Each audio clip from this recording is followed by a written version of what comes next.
Hello and welcome to the 8th episode of UNews Weekly, coming to you from the UN Information Office in Uzbekistan, in close collaboration with all UN agencies operating in the country. Today we are very happy to inform you about the most important UN news of the outgoing week. I'm Utkir Tarjumov And Nigina Haitova.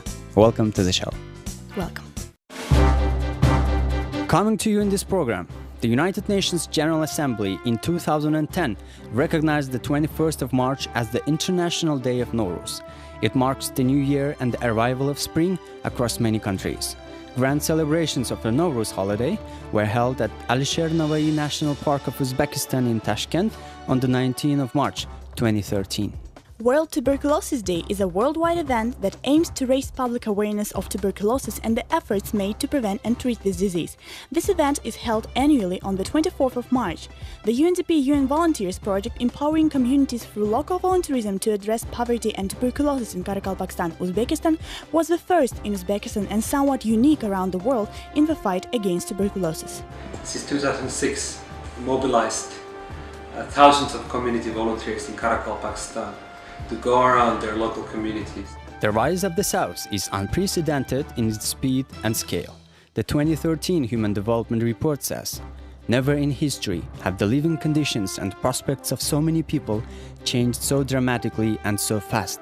Stefan Prisna, United Nations resident coordinator in Uzbekistan, spoke to the UN Information Office about the main message of this significant report. This year's report focuses on the rise of the South. Volunteerism is an important component of any strategy aimed at poverty reduction, sustainable development, health, disaster prevention and management, social integration, and overcoming social exclusion and discrimination. Bahadur Ayupov, project manager of UNDP Social Innovation and Volunteerism Project, will tell us more in the special guest section. We are using volunteers to provide the very sustainability in most of our activities. Nowruz is an age-old celebration of rebirth. It is a moment when societies pose to strengthen the ties of respect and solidarity that bring together peoples of different cultures, ethnicities, religions, and languages. This is a celebration of harmony in diversity and with nature. Let's view a small report about the celebration of International Day of Nowruz in Tashkent. The United Nations General Assembly in 2010 recognized the 21st of March as the International Day of Nowruz, describing it as a spring festival which has been celebrated for over 3,000 years and calling on world countries to draw on the holiday's rich history to promote peace and goodwill. Nowruz marks the new year and the arrival of spring across many countries of Western, Central and Southern Asia, the Caucasus and other regions. Grand celebrations of the Nowruz holiday were held at Alisher Navai National Park of Uzbekistan in Tashkent on the 19th of March 2013. Members of the government, deputies and senators, scientists, representatives of arts, sports, industrial and other spheres, representatives of foreign embassies and international organizations took part in the celebrations. This was the 22nd celebration of this holiday of the independent country, and it has truly become a people's holiday. In that bright day, our compatriots greeted another spring, admired the renewal of the nature, and enjoyed a peaceful and prosperous life with the sounds of mesmerizing music, beautiful spring landscapes, and pictures of native nature. Observing Nowruz not only promotes cultural values, but also helps nations to establish relations based on friendship, peace, justice, and respect. Nowruz is a moment for renewing with the past and for strengthening forms of belonging that are essential for a better future for all. Happy Nowruz! United Nations Volunteers in Uzbekistan has successfully integrated volunteerism into various development projects and has carried out numerous initiatives to make a difference and improvement in the people's livelihood. The UNDP-UNV project empowering communities through local volunteerism to address poverty and tuberculosis in Karakalpakstan, Uzbekistan, aimed to raise awareness in the areas with the highest rates of suffering from tuberculosis and to reduce discrimination among the general public through mass mobilization of community volunteers. Santeri Eriksson, the UNV program officer, spoke to the UN Information Office about the project's main achievements made in this sphere. Well, what we have showcased in Uzbekistan is that volunteers can be a great asset in the fight against tuberculosis. Since 2006, we've mobilized thousands of community volunteers in Karakalpakstan to go around their local communities, work together with the health centers, work together with local organizations to raise awareness on tuberculosis among the local population. And this year we're continuing our activities. We are planning to mobilize another 1,500 community volunteers to continue their door-to-door work, go from family to family, from community to community, and tell people about tuberculosis so they would know how to first see what are the first symptoms of tuberculosis, and tell people that they should go and get tested if they see these symptoms. And also to release the stigma on the people who have contracted tuberculosis, to tell and educate, these people can still be of great value to the community and to the society as a whole. Next in our program, the rise of the South is radically reshaping the world of the 21st century, with developing nations driving economic growth, lifting hundreds of millions of people out of poverty, and propelling billions more into new global middle class, says the United Nations Development Programme's 2013 Human Development Report. Stefan Prizna, the United Nations resident coordinator in Uzbekistan, commented on this report and explained its global significance. As you pointed out, the Human Development Report is really the flagship report of UNDP, has been issued for the last 20 years and has really changed the development paradigm into one of human development. And the key message of human development is that development is not only about economic growth, but it's about expanding people's choices. And how do you expand people's choices? You do this by focusing on health, on education, and obviously also on income, but it's not only income. So this year's report focuses on the rise of the South. As everybody knows, the world was traditionally divided into North and South. The North was always perceived as the developing world, as the world that was providing funding to help the developing countries, the South, to emerge. But what happens in the 21st century is something very fascinating, namely that the South suddenly becomes the engine of growth. Now it is the South that pulls people with their own growth out of poverty. Millions and millions of people are pulled out of poverty, education is provided, health is provided, which means that very astonishing development gains come from these trends. Now, this rise of the South enables the world to have unique partnerships, new collaboration between the North and the South. Suddenly it's not anymore a hierarchical relationship between the North helping the South only, but it's much more a partnership at equal level. The North can provide trade, the North can provide technology, but most of the capital suddenly sits in the South. 2/3 of the world's reserves are now residual in the South. So the North is very much looking towards the South to provide investments for sustaining growth. This, I think, is really the key message of this year's report, that the world is extremely quickly changing and that we have to adopt our development strategies to this new reality. It is important to build necessary capacities to enable community members and beneficiaries to identify community needs and formulate mini projects on community improvements, as well as to secure minimal funding for the realization of these initiatives. Within the Social Innovation and Volunteerism Project, the United Nations Development Programme introduced some innovations, such as using volunteerism to achieve local development goals, bridging the gap between women and men from rural and urban areas, and introducing ICT as a tool for informal education. And we'll discuss the main targets and results of the project in our special guest section. Our special guest is Mr. Bahadur Ayupov, the project manager of the United Nations Development Programme, Social Innovation and Volunteerism Project. Welcome to our show, Mr. Ayupov. Thank you very much. We're very happy to talk to you here today. Honored. Thank you. So, to start our conversation, I'd like to ask you, the project is called Social Innovation and Volunteerism in Uzbekistan. How relevant it is to the context of this country, of Uzbekistan, and does the project justify its title? Okay, very good question. Yes, it does justify its title, and it is critically, I wouldn't say just relevant to the context of Uzbekistan, it's critically important and critically relevant to our context. First of all, most of the activities of the project are directed either to one of the main areas of our project activities. The first one being promotion of volunteerism culture in Uzbekistan, and the second one being promotion of social innovation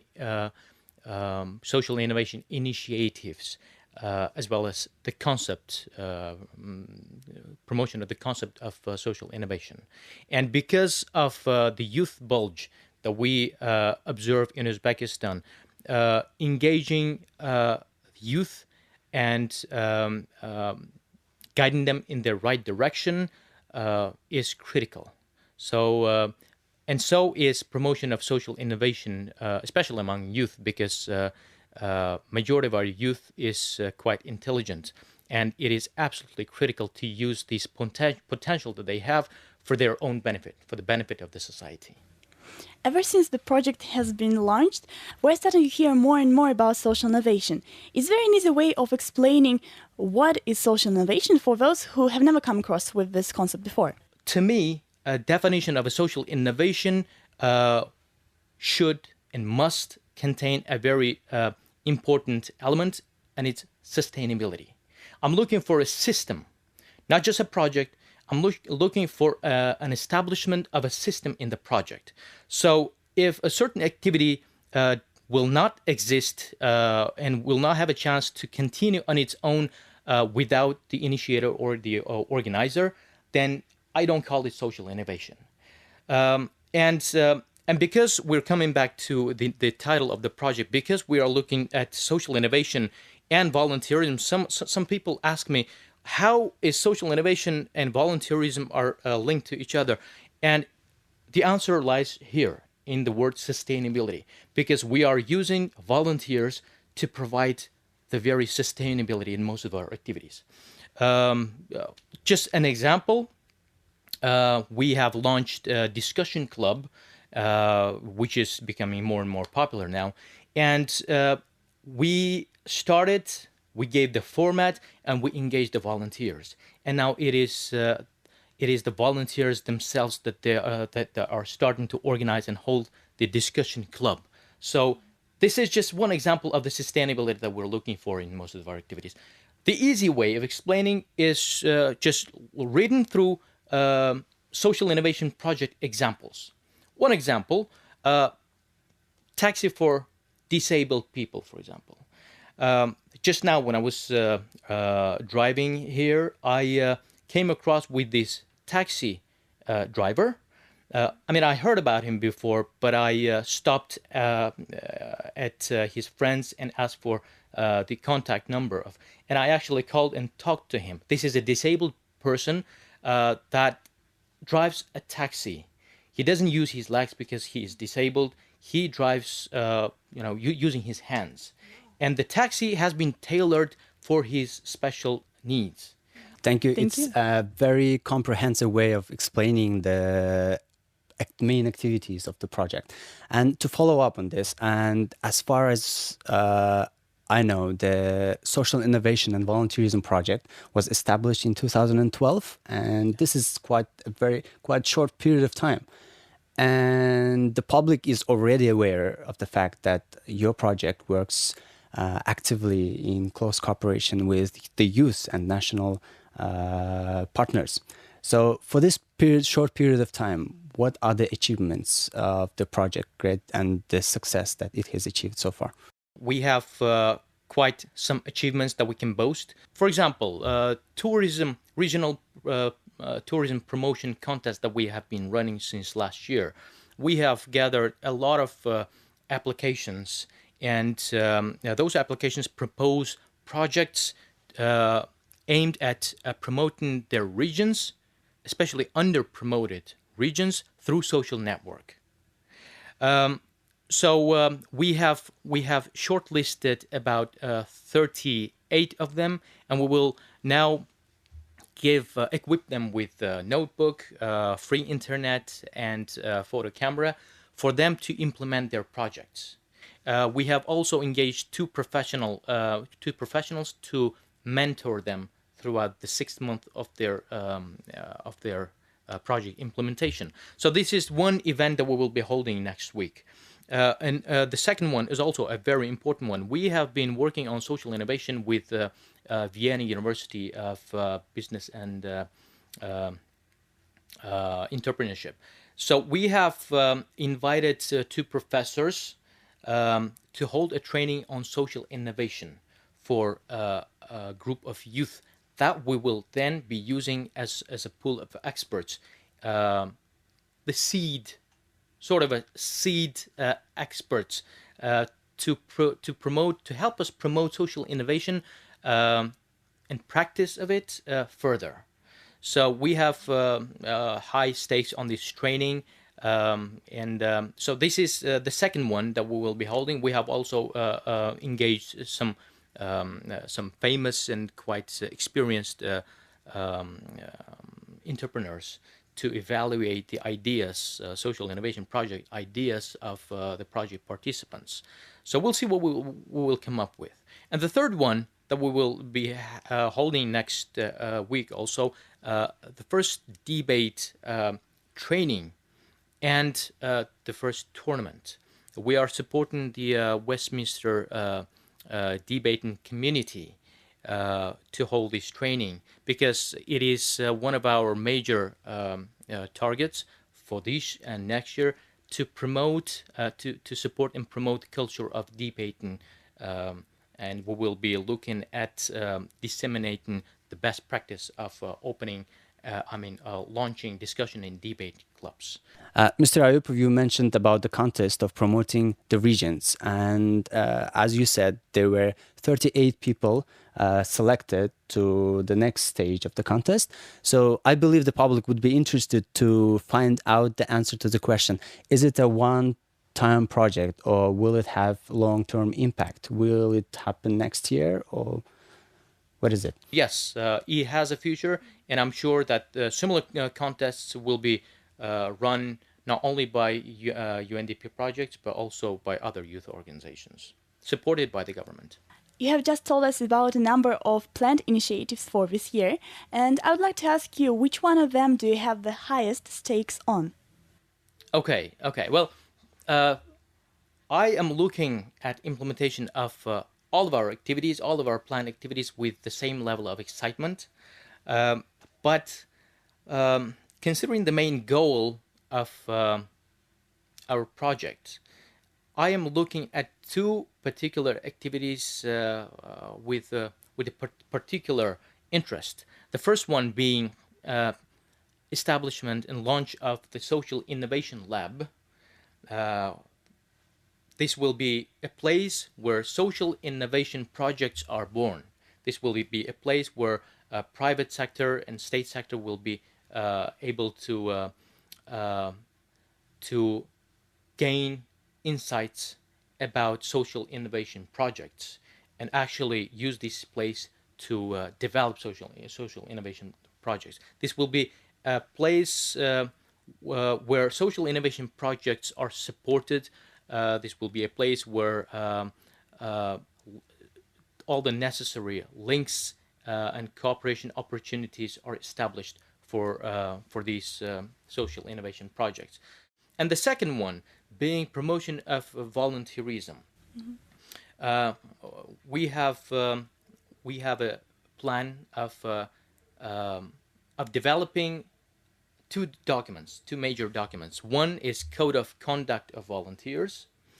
The second one, sort of a toolkit of working with volunteers. So we are going to develop these two documents, hand one to organizations so that they can learn where to find the right volunteers, how to attract them, how to recruit them, how to work with them, how to motivate them, etc. Mr. Aripov, thank you very much for briefing us on the achievements and results of the project. We look very much forward to seeing new results and achievements, and we were quite honored to have you in our show today. Good luck in your future projects achievements. Thank you very much. Thank you. Thank you. And this concludes the 8th episode of UNews Weekly. And we will bring you more stories from the life and the world of United Nations in Uzbekistan in our next episode of the UNews Weekly. To find out more on these and other stories of the week, please go to www.un.uz and stay tuned through our Facebook page, that is facebook.com/Unique Tashkent. So for now, from me and the rest of the team, it's goodbye. Goodbye.